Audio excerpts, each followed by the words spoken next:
దేవుని ఆత్మ ఎజికేల్ ప్రవక్తని ఒక ఎండిన లోయలోకి తీసుకెళ్ళిందంట.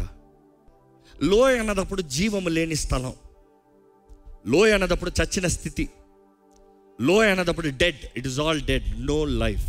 చచ్చిన ప్రాంతము, చచ్చిన స్థలము, చచ్చిన స్థితి. ఇక్కడ చచ్చిన స్థితుల్లో, చచ్చిన జీవితాల్లో, చచ్చిన పరిస్థితుల్లో ఉన్న వారితో దేవుడు మాట్లాడుతున్నాడు. ఈ లోయ చూసినప్పుడు ఇక్కడ ఏమాత్రము జీవము లేదు, కానీ కేవలము చచ్చినవి ఉన్నాయి. అక్కడ ఏం కనబడుతున్నాయంట? ఆయనకి ఎండిన ఎముకలు కనబడుతున్నాయంట. ఈరోజు ఒక మాట చెప్తున్నాను, ఎలాంటి ఎండిన జీవితం అవ్వచ్చు, ఎలాంటి ఎండిన పరిస్థితి అవ్వచ్చు, ఎలాంటి ఎండిన వ్యక్తులు అవ్వచ్చు, నేను ఈరోజు ప్రకటించదలిచింది దేవుడు నా హృదయాన్ని పెట్టింది. ఎటువంటి ఎండిన జీవితాలన్నా మరలా బ్రతికింపజేయగలిగిన దేవుణ్ణి నేను ప్రకటిస్తున్నాను. ఈరోజు దేవుడు మీ జీవితంలో కార్యము జరిగించును గాక. ఎంతమంది నమ్ముతున్నారండి? ఎంతమంది నమ్ముతున్నారండి? ఇక్కడ చూసినప్పుడు ఈ బ్రతకగలవా అన్నదప్పుడు ఆయన నీకే తెలుసు అంటే ప్రభు అంటున్నాడు, ఎలుగెత్తి ప్రవచించు. ఊరకే కాదు, అయిపో, జరిగిపో, జీవాత్మ వచ్చేయి, ఇట్లా కాదు, ఎలుగెత్తాలంట. ఎలుగెత్తి ఏమైనా ప్రవచించమన్నాడు. ఇప్పుడు చదవండి. ప్రవచనం ఎత్తి ఎండిపోయిన ఈ ఎముకలతో ఇట్లనుము, ఎండిపోయిన ఈ ఎముకలతో ఇట్లనుము, ఎండిపోయిన ఎముకలారా, ఎండిపోయిన ఎముకల్లారా, యెహోవా మాట ఆలకించుడి, యెహోవా మాట ఆలకించండి. దేవుడు అంటాడు, ఎజికేలు ప్రవచించు, ప్రొఫెసై, స్పీక్, పలుకు, చెప్పు. విశ్వాసులకి రెండు రకాల శబ్దాలు ఉండాలి. ఒక రకమైన శబ్దం ఏంటంటే ప్రార్థనా శబ్దం. ఏంటి అది? గట్టిగా చెప్పండి. ప్రార్థనా శబ్దం. రెండో రకం ఏంటంటే స్తుతి శబ్దం. ఏంటి రెండోది? ఏంటి? స్తుతి. ఈ రెండు శబ్దాలు టూ పవర్ఫుల్. ఈ సృష్టి మొత్తంలో ఎంతో శక్తి కలిగింది ఈ రెండు శబ్దాలు. ఒక విశ్వాసి, ఒక వ్యక్తి నిలిచిన స్థలం నుండి నోరు తెరిచి ప్రార్థన చేయగలిగితే రాత్రికి రాజులు మారిపోతారు ప్రార్థనకి. నమ్మేవారు హల్లెలూయా బిగ్గరగా చెప్తామా? నీకు విరోధంగా రూపించబడిన ఏ ఆయుధం వర్ధలతో నమ్మేవారు బిగ్గరగా హల్లెలూయా చెప్తామా? దేవుడు అన్నాడు, సంగమా ప్రార్థన చేయి, ప్రార్థన చేయి. ఇక్కడ ఎంతమంది నిజంగా ప్రార్థన? నేను మిమ్మల్ని అడగదలుచుకోలే, చేతులు ఎత్తుతో బాధపడతారు చాలామంది. నిజంగా నీవు ప్రార్థనలో చెయ్యి, దేవుని వైపు ఎత్తి, దేవా నా జీవితంలో ఈ కార్యము జరిగించు, ఇదిగో ఈ స్థితిని మార్చు. ప్రార్థన ఎంతో ఘనమైంది. రెండోది ఏంటంటే శబ్దము, స్తుతి. స్తుతి. బైబిల్ మనం చూస్తాము, సమూయేలు బలిపీఠం కట్టి దేవునికి బలి ఇచ్చినప్పుడు ఫిలిస్తీన్లు అందరూ కలిసి వచ్చారు. ఈరోజు ఒకేసారి దొరికారు, ఈరోజు వేసేద్దాం అనుకున్నాడు. కానీ వారు అక్కడ దేవుని స్తుతించి ఆరాధిస్తూ ఉంటే, బలి పైకి వెళ్తూ ఉంటే, ఆ ధూపమ్మ పైకి వెళ్తూ ఉంటే శత్రు దగ్గరకు వచ్చాడంట. దేవుడు ఉరిమి వారిని తారుమారు చేశాడంట. ఈరోజు నువ్వు స్తుతిస్తే నీ స్థితి మారుతుంది. చాలామంది దేవుణ్ణి స్తుతించి అంటే అదంతా ఎంటర్టైన్మెంట్ టైం అండి. అదా నా మీ సంగతి ఏంటో నాకు తెలియదు, కానీ నేను మాత్రం దేవుడిని చక్కగా స్తుతించుకున్నా. రేపు నా చేతుల్లో లేదు, ఇప్పుడు నా చేతుల్లో ఉంది. నా చేతుల్లో ఉన్నప్పుడు నేను చేయగలిగింది నేను చేస్తాను. నేను చేయాల్సిందంటే ఏంటి? దేవుడి సన్నిధిలో ప్రార్థన చేయాలి, దేవుడి సన్నిధిలో దేవుడిని స్తుతించాలి. ఈ రెండు చేస్తే దేవుడు నా ముందుకు వెళ్ళే దేవుడు. నమ్మేవారు ఉంటే హల్లెలూయా చెప్తామా? ఇక్కడ మనం గమనిస్తేనండి, ఈ స్థితి చూసినప్పుడు ఈయన అంటున్నాడు, ఎలుగెత్తి ప్రవచించు, ఈ ఎండిన ఎముకల్లోకి జీవం వచ్చినట్లుగా ప్రవచించు. ఎజికేల్ ప్రవక్త చూసినప్పుడు మనం నేర్చుకోవాల్సింది చాలా ఉంది. కొన్నిసార్లు జీవితంలో అన్నీ అర్థం కావు, కొన్నిసార్లు జీవితంలో అన్నీ మనకు ఎక్కువ, అన్ని మాటలు మనకు ఎక్కువ, అన్ని దేవుడు చెప్పేవని మనకు అర్థం కాదు. ఇందుకు ఈ పరిస్థితి, ఇందుకు ఈ లోలోకి తెచ్చావు, ఇందుకు ఇక్కడ నిలబెట్టావు, ఇందుకు ఈ చచ్చిన ఎండిన ఎముకల మధ్య నన్ను నిలబెట్టి ప్రవచించంటున్నావు. కొన్నిసార్లు చేయాలంతే. బైబిల్లో రాయబడి ఉంటుంది, శోధన సహించేవాడు ధన్యుడు. శోధన కాలం అయిన తర్వాత ఏంటంట? ఆ నిర్ణయించబడిన కాలం అయిన తర్వాత జీవ కిరీటం ఇస్తాడంట దేవుడు. కొంతకాలం నిలబడాల్సింది నువ్వు. నిలబడు, కంగారు పడద్దు. ఏంటి శోధన, నేను ఎంతకాలం నేను తట్టుకోలేను అనద్దు. నిలబెట్టింది దేవుడు, తీసుకొచ్చింది దేవుడు. ఏదో చేస్తున్నాడు దేవుడు నీ జీవితంలో, నేర్చుకో. దేవుడు ఏదో చేస్తున్నాడంటే ఎప్పుడు దిగులు పడద్దు. ఆయన ఏం చేసినా ఘనమైనయే చేస్తాడు. నమ్మేవారంటే బిగ్గరగా హల్లెలూయా చెప్తారా? ఆయన ఏది చేసినా ఘనమైనవే చేస్తాడు. ఆయన అల్పమైనవి ఏది చేయడు. ఇంకో మాటలు చెప్పాలంటే నేను ఎప్పుడు నమ్ముతాను, దేవునికి ఏది అల్పమైనది రాదు. దేవుడు అల్పమైన దేవుడు కాదు, అల్పమైనవి రావు, అల్పమైనవి చేయడు. ఆయన ఏది చేసినా ఘనంగా చేస్తాడు. కాబట్టి ఆయన ప్రజలమైన మనము ఆయన ఆరాధించేటప్పుడు పూర్ణ హృదయంతో, పూర్ణ మనస్సుతో ఘనంగా ఆరాధిస్తూ, ప్రభువా నీవు నిర్ణయించిన కార్యము నా జీవితంలో జరిగించాయా అని మనస్ఫూర్తిగా ఆయన చేతుల్లో సమర్పించుకోవాలి. ఇక్కడ ఉన్నవారు ఎంతమంది నిజంగా చెప్పగలుగుతారంటే, నా జీవితంలో దేవుడు కాకపోతే నాకు సహాయం లేదు, దేవుడు కాకపోతే నాకు దిక్కు లేదు అనేవారు ఉంటే చేతులు ఎత్తి బిగ్గరగా హల్లెలూయా చెప్తారా? ఇక్కడ చెప్పబడుతుంది ఏంటంటే, ఈ ఎండిన ఎముకలో జీవించినట్లుగా ఆయనకి చెప్పబడిన రీతికి ఆయన ప్రవచించాడంట. ప్రవచించిన వెంటనే ఏమైందంట? మీరు బ్రతుకున్నట్లు నేను మీలో జీవాత్మను రప్పించుచున్నాను. చర్మము కప్పి మీకు నరములనిచ్చి మీ మీద మాంసమును పొదిగి చర్మము మీద కప్పెదను. మీలో జీవాత్మ ఉంచగా మీరు బ్రతుకుదురు. అప్పుడు నేను యెహోవానై ఉన్నానని మీరు తెలుసుకొందురు. ఆయన నాకు ఇచ్చిన ఆజ్ఞ ప్రకారము నేను ప్రవచించుచూ ఉండగానే గడగడమనే ధ్వని ఒకటి పుట్టెను. అప్పుడు ఎముక అక్కడ ఏం పుట్టిందంట? గడగడమనే ధ్వని ఏం పుట్టిందంట? గడగడగ. ఎందుకు అక్కడ దేర్ ఇస్ ఎ సౌండ్. ఆ మాట ప్రకటించగానే, ఆ మాట ప్రవచించగానే, ఆ మాట పలికిన వెంటనే గడగడ గడగడ గడగడ గడగడ సౌండ్ పుట్టిందంట. ఇదిగో మీరు అంటున్నారు చూడండి, ఈ ఎముకలు కలిపి కొట్టుకుంటే వచ్చే సౌండ్. ఆ లోయలో ఇదిగో ఈయన నిలబడి ఉన్నాడు. జీవాత్మ వచ్చి మీకు చర్మాన్ని, మాంసాన్ని, ఆ సీక్వెల్ చెప్పండి, మీకు జీవాత్మ చర్మంని కప్పి నరముల్ని ఇచ్చి మాంసముని పొదిగి చర్మము మీ మీద కప్పెదను. చర్మము మీ మీద కప్పెదను. Let the dry bones come alive. గమనిస్తానండి ఎముకలు ఎందుకు అక్కడ 2 సార్లు ప్రవచించాలి? ఇందుకు చూస్తే తర్వాత మరలా ప్రవచించమంటాడు. ఒకసారి ప్రవచించచ్చు కదా, ఎందుకు 2 సార్లు? మొదటిసారి ప్రవచిస్తాం ఎముకలు, కండ, మాంసము, నరాలు, చర్మం. ఈ సీక్వెల్ చూసినప్పుడు బోన్స్ ఆర్ స్ట్రక్చర్. ఎప్పుడు ఏదైనా సరే ఎముకలు స్ట్రక్చర్. ఎముకలు కలుస్తున్నాయి అనేటప్పుడు స్ట్రక్చర్ ఫామ్ అవుతుంది. ఈరోజు చాలామంది జీవితంలో స్ట్రక్చర్ లేదు, దేవుడు కార్యం జరిగించాలనుకుంటున్నాడు. God is a God who leads through structure. ఒక నియమం పెడతాడు, ఒక స్ట్రక్చర్ పెడతాడు, ఒక కుటుంబానికి ఒక స్ట్రక్చర్ పెడతాడు. కుటుంబంలో స్ట్రక్చర్ లేకుండా దేవుడు కార్యం జరిగించడు. స్ట్రక్చర్ లేకుండా ఆత్మ రాదు. ఇక్కడ గమనిస్తే వాక్యం చూసినప్పుడు ఎప్పుడైతే ఈయన విశ్వాసముతో ఎలుగెత్తి చెప్పాడో ఆత్మ ద్వారముగా ఆయన ఏమని ప్రవచించాడు? మరలా చెప్పండి ఆ మాట, ప్రవచించండి ఆ మాట చెప్పండి. అందుకు ఆయన ప్రవచనముతో ఎండిపోయిన ఈ ఎముకలతో ఇట్లనము, ఎండిపోయిన ఎముకలారా, ఎండిపోయిన ఎముకల్లారా, యెహోవా మాట ఆలకించుడి, యెహోవా మాట ఆలకించుడి. అందరు కలిసి చెప్తామండి ఈ మాట. రెడీ, 1 2 3. ఎండిపోయిన ఎముకల్లారా, యెహోవా మాట ఆలకించుడి. ఆయన మాట ఆలకించాలి, నీ నా మాట కాదు. నెక్స్ట్ ఏమని? ఆ మాట చెప్పిన తర్వాత, ఆ ప్రవచనం చెప్పిన తర్వాత ఆ శబ్దం వస్తాం, అక్కడ జీవము లేని సైన్యము నిలబడతాం. జీవము లేని సైన్యం అంట. ఇంకా డేంజరస్. ఎండిన ఎముకలో ఒక భయం అంటే చచ్చినోడు నీ ముందు నిలబడతాం, ఇంకొక భయం. అక్కడ జీవము లేని సైన్యం నిలబడున్నారంట. ఆ సైన్యము చూసినప్పుడు they are lifeless, no power. శరీరం ఉంది, ఫైటర్స్ వాళ్ళందరూ. ఎందుకంటే అక్కడ చూస్తే ఒకప్పుడు పోరాడిన వారు, ఒకప్పుడు యుద్ధంలో చచ్చిన వారు, ఆ చచ్చిన వారు నిలబడున్నారు. వారిలో ఏమాత్రం జీవం లేదు. దేవుడు ఏమంటున్నాడు అక్కడ? మరొకసారి చెప్పండి.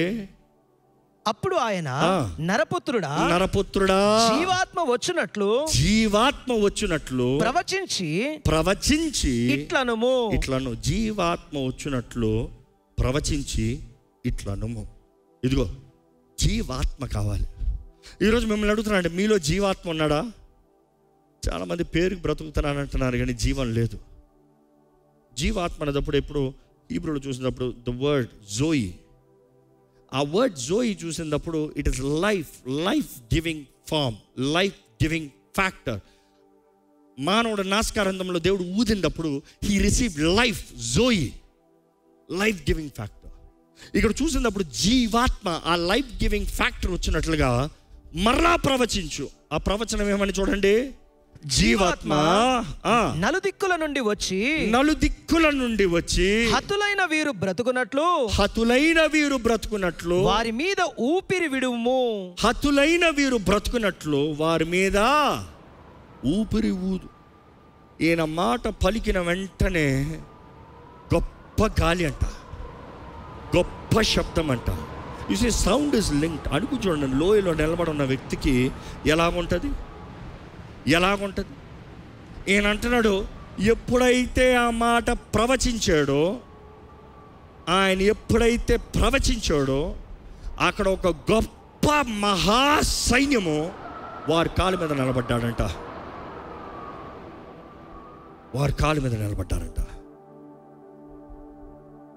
ఈరోజు ఒకే మాట అండి, దేవుని సన్నిధిలో నువ్వు తగ్గించుకుని వచ్చి, ప్రభువా నా జీవితంలో నువ్వు కార్యం చేస్తాను కానీ నా జీవితంలో దిక్కులేదయ్యా,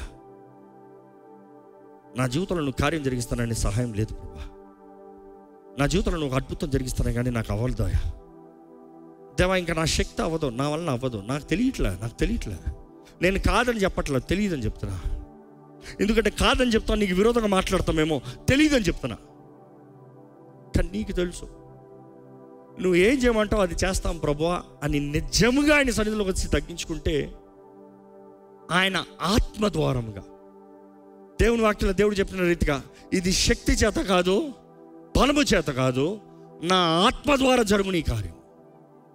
ఆయన ఆత్మ ద్వారంగా, జీవాత్మ ద్వారముగా ఇక్కడ చూసినప్పుడు ఎప్పుడైతే ఈయన చెప్పినట్టుగా ఎలుగెత్తి ప్రవచించాడో ఏం జరిగింది? చదవండి, క్లియర్గా చదవండి. ఆయన నాకు ఆజ్ఞాపించినట్లు నేను ప్రవచింపగా జీవాత్మ వారిలోనికి వచ్చెను. వారు సజీవులై లేచి లెక్కింప సఖ్యము కాని మహాసైన్యమై నిలిచిరి. లెక్కింప సఖ్యము కాని మహాసైన్యముగా నిలబడ్డారంట లోయలో.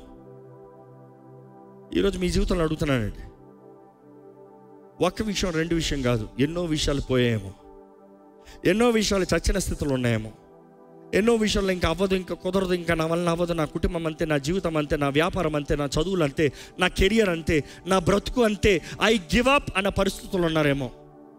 కానీ దేవుడు అంటున్నాడు, నిలబడగలుగుతావా? ప్రవచించగలుగుతావా? Can you release the sound of praise, sound of prayer, sound of prophecy? నీవు నా మాట, నువ్వు అనుకుంది కాదు, నేను నీకు ఇచ్చిన వాగ్దానం, నేను నీకు ఇచ్చిన మాట, నా రెండంచుల ఖడ్గమైన మాట నీ నోటిలో నుండి వస్తే ఆత్మ కార్యం జరిగిస్తాడు, పరిశుద్ధాత్ముడు కార్యం జరిగిస్తాడు. ఎప్పుడైతే ఈయన చెప్పాడో ఎంతో గొప్ప మహాసైన్యం లేచి నిలబడ్డారంట. లెక్కింప సఖ్యము కానీ మహాసైన్యం నిలబడ్డారంట. దేవుడు చెప్తున్నాడు ఇక్కడ చూడండి, వారు ఎవరంట? 11వ వచనం చదవండి. నరపుత్రుడా ఈ ఎముకలు ఇశ్రాయేలు అందరినీ సూచించుచున్నవి. ఇక్కడ వరంగల్లోకి వచ్చిన అందరిని సూచించుచున్నవి. దేవుని సన్నిధిలో ఇక్కడ పడున్న వారందరి జీవితాలలో సూచించుచున్నది. ఏమని సూచించుచున్నది? మన ఎముకలు ఎండిపోయెను, మన ఆశ విఫలమాయింది, మనము నాశనమైపోయాము అని అనుకొనుచున్నారు. వారు అనుకుంటున్నారు అంతే, నా ఆశలన్నీ పోయే, నా జీవితం అంతా పోయింది, నేను చేయగలిగినంత పోయింది, ఇంకా నేను బ్రతికి చేయగలిగింది ఏం లేదు, నేను సాధించగలిగింది ఏం లేదు, నా జీవితంలో ఇంకేమి లేదు, అంతా పోయింది అని ఆశలన్నీ పోగొట్టుకుని నిరుత్సాహంలో ఉన్నారంట. నెక్స్ట్ కాబట్టి ప్రవచనము ఎత్తి వారితో ఇట్లనము ఏమని? ప్రభువుకు యెహోవా సెలవిచ్చినది ఏమనగా నా ప్రజలారా మీరున్న సమాధులను నేను తెరచెదను. నా ప్రజలారా మీరున్న సమాధులను నేను తెరచెదను. నా ప్రజలారా మీరు చచ్చి ఉన్న సమాధులు, మీరు ఇరుక్కుని ఉన్న పరిస్థితులు, మీకు చేతకాని పరిస్థితులు, మీరు అయిపోయింది అనుకున్న పరిస్థితులు, నా జీవితం అయిపోయింది, నా కుటుంబం అయిపోయింది, నా ఉద్యోగం అయిపోయింది, నా వ్యాపారం అయిపోయింది, నాకు కలిగిందంతా పోయింది, ఇంకా నేను చచ్చిపోతానన్న పరిస్థితులు ఉన్నావేమో. దేవుడు అంటున్నాడు, నేను ఉజ్జీవింపజేస్తా. I will do it. ఎక్కడ ఒకసారి చేయి పైకి చెప్పండి, దేవా నువ్వే చేయాలి, నా వలన అవ్వదయ్యా, నా శక్తి చాలదయ్యా, నేను చేయగలిగినంత ఒకటే, నువ్వు చెప్పింది నేను ప్రవచిస్తా, నువ్వు చెప్పింది నేను పలుకుతా, నువ్వు ఏమంటావు అది చేస్తాను, అంతే. నువ్వేం చెప్తావు అదే. ఇక్కడ చూస్తే కంటిన్యూ ప్లీజ్. మీరున్న సమాధులను నేను తెరచెదను, సమాధులలో నుండి మిమ్మల్ని బయటికి రప్పించి ఇజ్రాయేలు దేశములకు తోడుకొని వచ్చేదను. ఇజ్రాయేల్ దేశంలోకి మిమ్మల్ని తోడుకొని వస్తా అంటే ఏంటి? మీరు ఎండిన స్థితుల్లో, ఎండిన నేలలో, చచ్చిపోయిన స్థితిలో ఉన్నారు, కానీ నేను మాట ప్రవచింపజేసి మిమ్మల్ని మరలా జీవింపజేసి మీకు ఒక స్ట్రక్చర్ ఇచ్చి, విలువనిచ్చి, మాంసము కండనిచ్చి, బలాన్నిచ్చి, ఓర్పునిచ్చి, శక్తినిచ్చి, సామర్థ్యతనిచ్చి, నా ఆత్మను మీలో పెట్టి మిమ్మల్ని జీవాన్నిచ్చి, మీకు జీవాన్నిచ్చి, మీరు ఏదైతే కుదరలేదు అవ్వలేదు అని అనుకుని అన్నీ వదిలేసుకున్నారో, God is saying let's do a restart. Come on, పోయినసారి నీ అంతటా నువ్వు చేసావు, ఈసారి నాతో చేద్దాం దా. పోయినసారి నీ అంతటా నువ్వు పోరాడావు, ఈసారి నాతో. ఎంతమంది రెడీ? యేసయ్యతో పోరాడతాం అంటే యేసయ్య సహాయంతో పోరాడటానికి ఎంతమంది రెడీ? బిగ్గరగాలిలో చెప్పండి. ఇక్కడ దేవుడు అంటున్నాడు, నేనున్నాను, మిమ్మల్ని మరలా ఆ లోయలో నుండి నేను బయటికి తీసుకొస్తా. ఎక్కడ? ఆ లోయలో నుండి బయటికి వాగ్దాన భూమిలోకి తీసుకొస్తా, పాలు తేనె ప్రవహించే స్థలంలోకి తీసుకొస్తా. నీ జీవితంలో ఏదైతే నేను చేస్తానన్నా నువ్వు అవ్వలేదు, అయిపోయింది, చచ్చిపోయింది, ఎండిపోయింది, ఇంకా కుదరదన్న పరిస్థితులు ఉన్నావేమో. Come I will bring you back. నేను చేస్తాను దా, నేను తీసుకొస్తాను దా.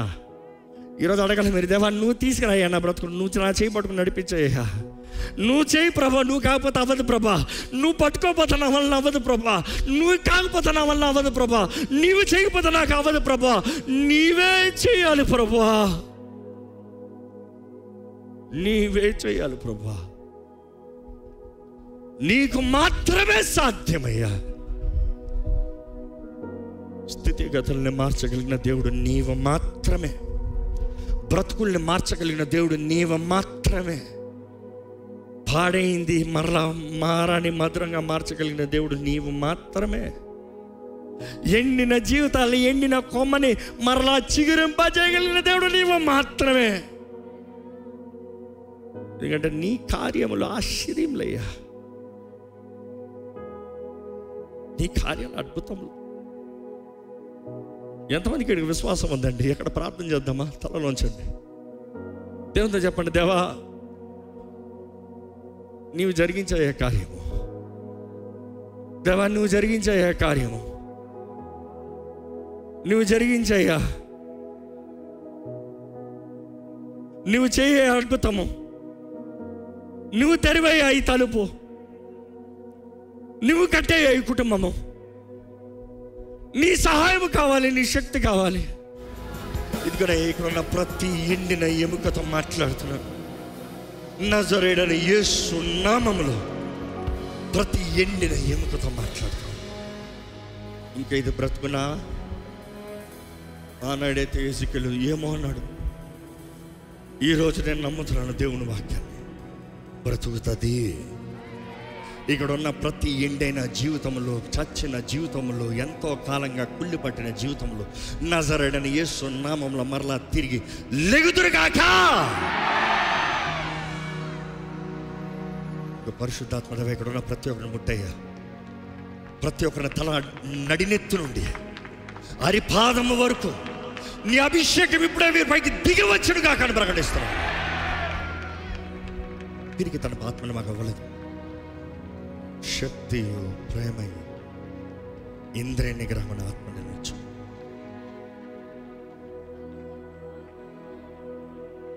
ఇక్కడ ఉన్న అనారోగ్యస్తులు చూడు ప్రభా, ఎటువంటి వ్యాధో, ఎంతకాలం ఉన్న వ్యాధో, ఏమాత్రం సహాయం లేని పరిస్థితులు ఉన్నారేమో దేవా, చూడయ్యా, చూడయ్యా, ఎటువంటి అనారోగ్యమైనా చూడయ్యా. నీకు అసాధ్యమైనది ఏది లేదు. యేసు ప్రభు పొందిన గాయముల ద్వారంగా మాకు స్వస్థత ఉందన్న మాట ఎత్తిపెడుతున్నాం. ఆ మాటను ఎత్తిపెట్టి ప్రవచించుగా నీ కార్యము జరగాలని పెడుకుంటున్నాం. ఎటువంటి వ్యాధి అయినా, అనారోగ్యమైనా నజరేయుడైన యేసు నామములో, యేసు పొందిన గాయముల ద్వారంగా స్వస్థత కలుగునుగాక. ఇప్పుడే స్వతంత్రత. ఎవ్వరిక్కడ బంధించబడి ఉండటానికి వీల్లేదు. ఏ దురాత్మ ఇక్కడ దేవుని సన్నిధిలో బంధించబడటానికి వీల్లేదు. ఏ మోసపరచు ఆత్మలు ఇక్కడ పనిచేస్తానికి వీల్లేదు. ఎటువంటి బంధకములైనా, ఎటువంటి చీకటి ప్రభావమైనా దైవ శక్తికి మించిన శక్తి లేదు. నజరేయుడైన యేసు నామములో సంపూర్ణ విడుదల కలుగునుగాక. ఇదిగోనయ్యా, ప్రతి ఒక్కరికి కావాల్సిన దృష్టి దయచే, శక్తి దయచే, అభిషేకము దయచే, నీ ఆత్మ కార్యాలు జరిగించు, ప్రేమతో నింపయ్యా. మా మానవ స్వభావం ఇదిగోనయ్యా, పౌలు చెప్పిన రీతిగా మేము ఏది చేయాలో చేయలేకపోతున్నాం, ఏది చేయకూడదు అదే చేస్తాం. కానీ క్రీస్తు యేసునందు ఉన్న వారికి ఏ శిక్ష విధి లేదు. అదే సమయంలో తెలియజేసిన మాట, ఆత్మ నియమము చొప్పున, పరిశుద్ధాత్మ నియమము చొప్పున పాప మరణ నియమాల్ని జయిస్తామన్నామయ్యా. మా అంతటా మేము జయించలేము. నీ ఆత్మ నియమము, నీ ఆత్మ మాకు తెలియజేస్తే, నీ ఆత్మ మమ్మల్ని ప్రేరేపించి, మమ్మల్ని బలపరిచి, మాకు శక్తినిస్తే కార్యం జరుగుతుందని నమ్ముతున్నాం. ఇదిగో ప్రభా, ఇక్కడున్న ప్రతి ఒక్కరిని నీవే బలపరచు. గర్భఫలం లేని వారి కొరకు ప్రార్థన చేస్తున్నాం ప్రభా. ఎంతకాలంగా మూయబడిన గర్భాలు అవ్వచ్చు, వైద్య సహకారం ఇంకేమాత్రం పని చేయని పరిస్థితులు ఉండొచ్చు, నిరుత్సాహంతో కుమిలిపోతూ, అవమానంతో ఈ సమూహం మధ్య తల ఎత్తలేని పరిస్థితులు ఉండొచ్చు. కానీ దేవా, నువ్వు ఇచ్చే బహుమానము, నువ్వు ఇచ్చే స్వాస్థ్యము, నువ్వు ఇచ్చేదయ్యా. నువ్వు కాకపోతే ఎవరు ఇవ్వలేదయ్యా. ఏ భర్త గ్యారంటీ ఇవ్వలేడు, ఏ డాక్టర్ గ్యారంటీ ఇవ్వలేడు. నువ్వు ప్రభా, ఇదిగో నీ సన్నిధుల ఆశతో వచ్చి ఎండిపోయిన గర్భాలను చూడు, ఎండిపి ఇంకా జీవము లేని గర్భాలను చూడు. ఇదిగో నీ ఆత్మ ప్రేరేపణ చొప్పున ఎండిన గర్భములో పరిశుద్ధాత్మ శక్తి ద్వారంగా తిరిగి లేచుదరుగాక. గర్భఫలం అనుగ్రహించబడునుగాక. మూయబడిన గర్భంలో తెరవబడునుగాక. దేవుని నామంలో ప్రకటించబడింది పొందుకున్న ప్రతి ఒక్కరి జీవితంలో అనుగ్రహించబడి బహుమానము దేవుని మహిమపరచబోతున్నారు. ఎటువంటి సహాయము ఈ సమయంలో చెప్పండి. మీ అవసరత ఏంటి? బిలీవ్. నేను ప్రార్థన చేయబోయే ఈ అవసరత మీకు జవాబు రాబోతుంది. మీ అవసరత ఏంటో మీరు గట్టిగా చెప్పుకోండి దేవునికి. మీ అవసరత ఎంత గట్టిగా చెప్పండి దేవునికి. ఆర్థిక సహాయమా, మానసిక సహాయమా, ఆందోళన, నెమ్మద, పోరాటంలో జయమా, శక్తి, స్వస్థత ఏంటి చెప్పండి. మీ సమస్య ఏంటి దేవునితో చెప్పండి.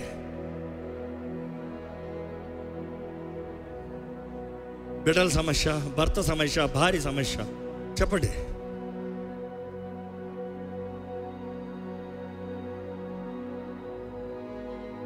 ప్రభా, వారు సమస్యలు ఏంటో నీ సన్నిధిలో చెప్పున్నారు.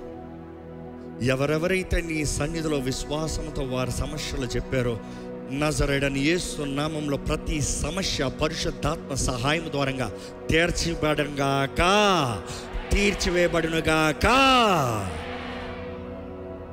ఇక్కడ ఉన్న ప్రతి సేవకుని చేతులకు అప్పచెప్తున్నానయ్యా. రోషంతో నీ సేవ చేయాలి, పౌరుషంతో నీ సేవ చేయాలి, ఐక్యతతో నీ సేవ చేయాలి. మేమెవరు గొప్ప కాదయ్యా, నువ్వు గొప్ప అయ్యా. మేమందరం నీ శరీరంలో భాగమయ్యాము. ఒక్కొక్కరిని ఒక్కొక్క రీతిగా వాడుకుంటున్నాం. అందరికీ సమయమే. కానీ మాకు ఇవ్వబడిన సమయం కాలంలో మేము నమ్మకంగా జీవించే కృపణ దయచేయి. ఇదిగో ప్రభా, ఈరోజు శక్తి లేని పరిస్థితులు ఇక్కడ నిలబెట్టి వాడుతున్నాం. ఇది నీ సహాయం ద్వారానే ప్రభా, ప్రతిదీ నీ చిత్త ప్రకారం నీవే నడిపించమని ప్రభు యేసు నామములో అడిగి వేడుచున్నాం తండ్రి. ఆమేన్.